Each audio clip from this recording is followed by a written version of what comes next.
Well, from a sociological point of view, we would say that our personal identities are heavily coloured by our social bonds. In fact, a sociologist would claim that all that we are is what society enables us to be, and that we're always giving expression to the experience of and the strength of our attachments to other people.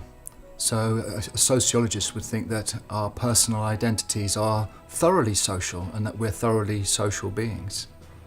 Now, one of the big themes in modern sociology concerns how we've been made into individuals by the kind of society that we're living in. And this happens by us having specialised roles at work. It comes from living in larger numbers in cities. It comes from being involved in modern consumerism. We live lives now which, compared to 200, 300 years ago, we have far more choices.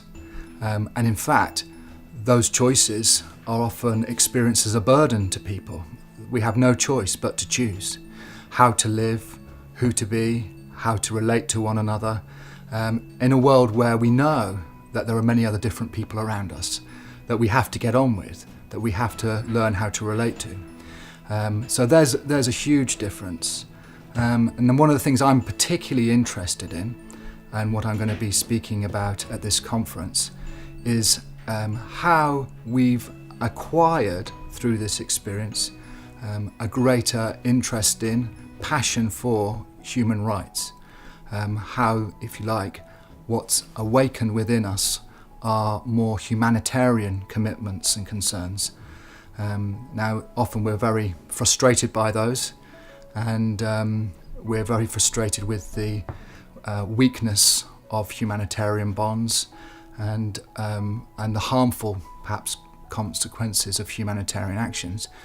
But I'm particularly interested in how those signal a potential to create more humane forms of society.